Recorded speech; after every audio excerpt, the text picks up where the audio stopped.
Welcome to Distilleria Alazana out in Golondrina, Chubut, Argentina. Today happens to be Saturday, February the 24th, 2024. I'm Howard Paulsher with Lila. Nice to be here. Nice to meet you. Thanks for coming. Thank you. So you're famous for the whiskey. Apparently we are. Yeah, so it's an honor to be here. So tell me more about your place. So we're the first whiskey distillery, single malt whiskey in Argentina. In 2011 we got the first license ever to distill whiskey. And when we started importing malt from Britain, and then we realized that we had the perfect conditions for growing barley here, but we had to get a hold of the variety of barley for whiskey. Mm-hmm. So when we managed to do that, we started seeding it around the area, all in this valley and in the valley of Trevelin and Esquel, also in Chubut. And so now we're doing the whole process, all farm to glass, whole process.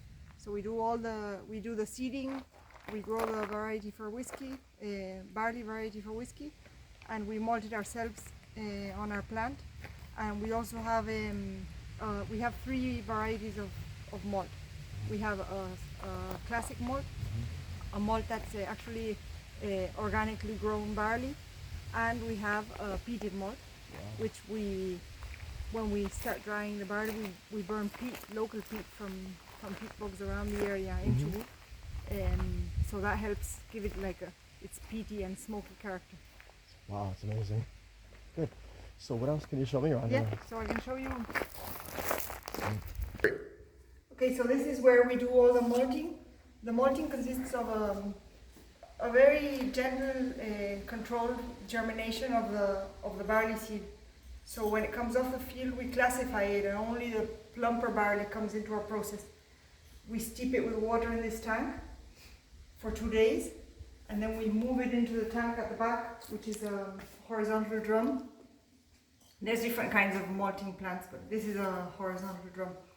And so here it'll germinate, and for at least between 4 or 5, 6, or up to 7 days even when the weather's very cold. And so it'll germinate here on the germination bed, and this will go turning so that the rootlets don't grow together on mat. And then we go taking samples from the top, seeing how the growth is coming along, the smell, the texture, all those kinds of trials to see how our germination is coming along.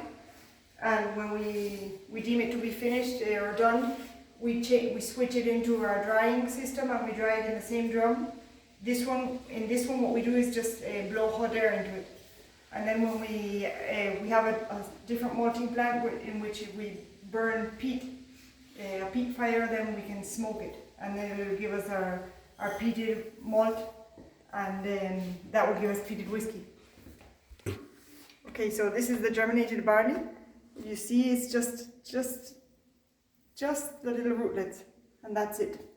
Wow. And then what you manage with this is what you get is actually called friability. So if you just take it with your nail, you can just open it and break it in half, and that's what gives us it makes the starch in the seed ready and at disposition so that we can grind it.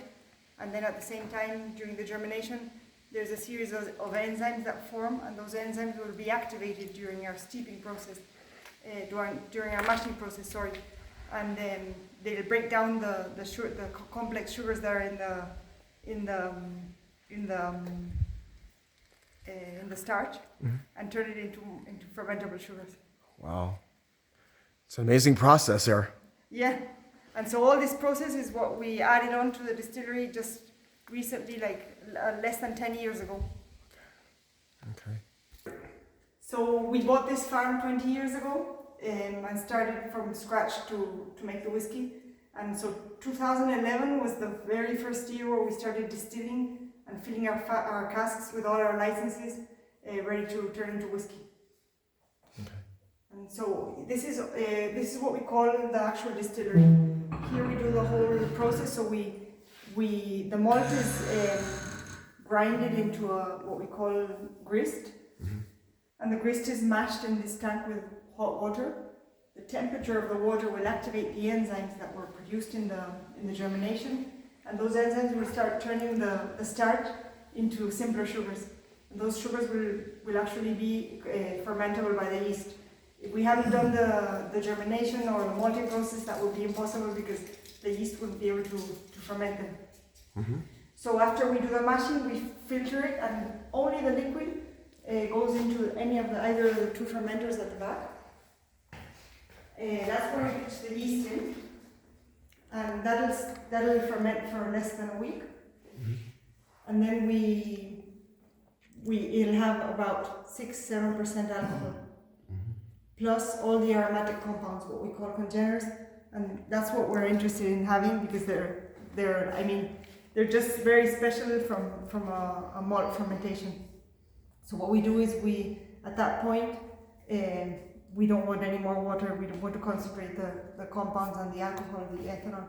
So what we do is we distill it.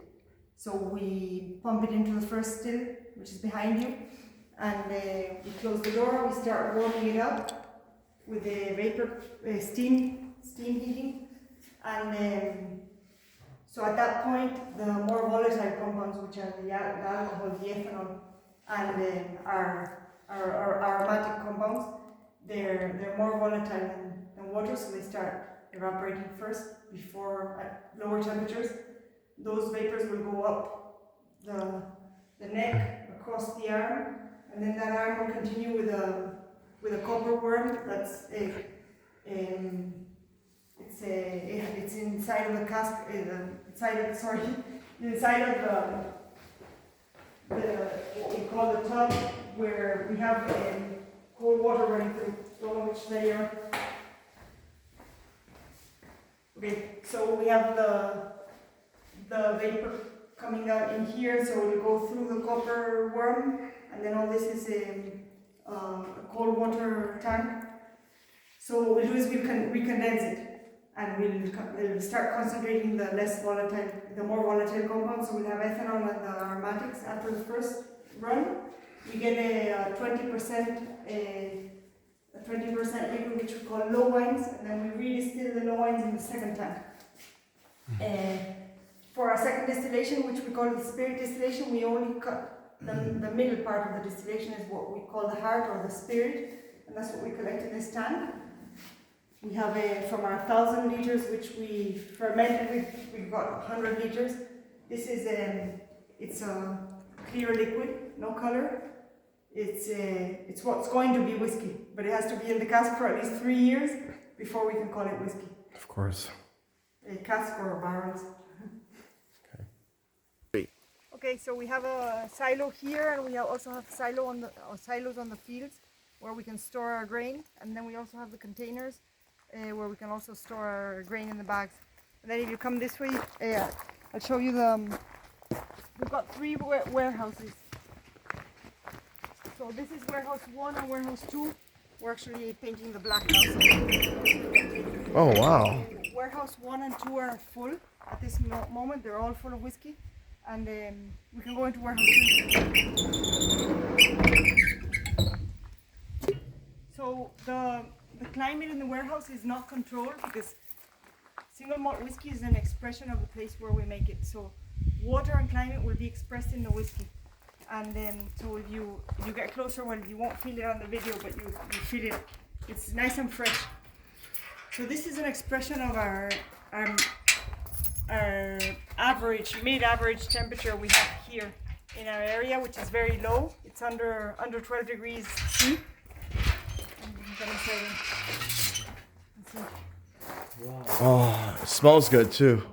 So this is where the spirit will turn into whiskey after at least 3 years, and then we're also aiming to age it much more than 3 years. We also always want to get to. We want our whiskey, our standard whiskey, our non-age statement to be between 8 and 10 years, and then also have older whiskies too. Most of the casks we use are ex-bourbon casks, and then we also have some ex-cognac casks, which are French oak, and those give a really, really good whiskey. Then we have some ex-sherry casks, some ex-chardonnay casks, and then we use fresh virgin oak for maturing our organic spirit. Okay, so the perfume that you smell in the air is what we call our angel share, which is the evaporation that we have. We normally lose about 2% annually, which is okay because we have a low climate. If we had, low temperatures, our climate has low temperatures. If we had more evaporation, then we'd lose the balance of our whiskey. We'd lose a lot of quantity and also quality because what's left in the cask is very unbalanced, and we lost all the more volatile compounds are the ones that are very good in the whiskey, and we'd be losing those. So that's why we need this mountain climate that's very mild and cold. Mm-hmm. Okay. Okay, so this is our warehouse one, and so as you can see, the floors are just natural earth dirt, no artificial floors. Very nice. Keep everything nice and fresh. Okay, so this is the barley when it comes off the field. This is the way it is when we harvest it, and then it goes through different sieves, and we classify it and get just the plumper barley. And then if you want to see the process, this is how it comes off. Once we classify it, then once it's germinated, and once it's germinated, then we clean the rootlets off, and then we mill it into the grist. This is the grist that goes into the mash. Mm-hmm. And then these are all our this one. These are all the secondary the things that we get left over from the processes. So we have this is from all the classification, and then the rootlets and the draft, which is all after the mashing process. So all this is used. We take it to cattle feed. Okay. So when my husband and I decided to do this commercially, what we did was we started traveling to Scotland, Ireland, Wales, and we started visiting distilleries, seeing which were the whiskies that we liked.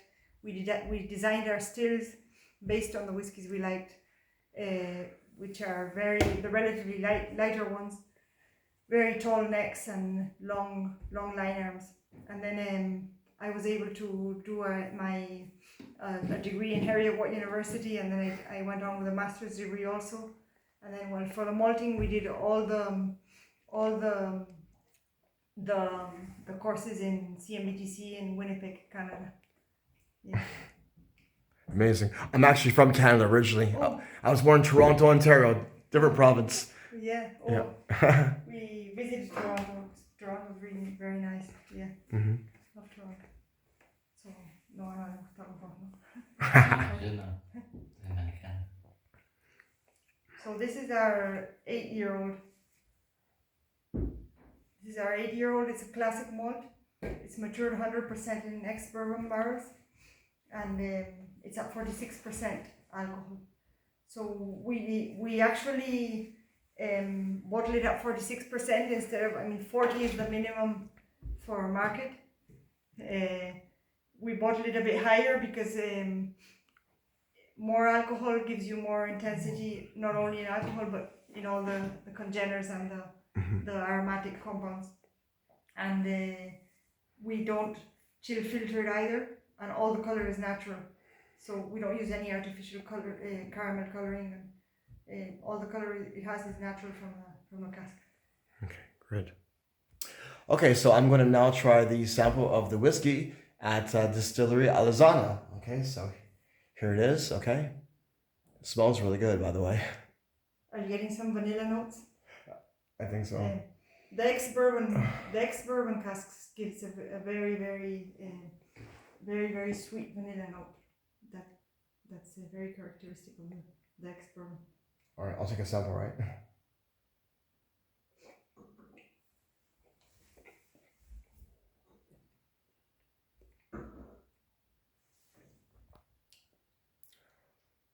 Wow. You can taste the flavor, and then it's like, wow. Yeah, it's very intense because of the alcohol volume, but it's very well matured because 8 years is a very good time. It's a very long time for a whiskey to mature, especially if you have the climate we have here in Patagonia, which is very, very good. And so that's what I just tried.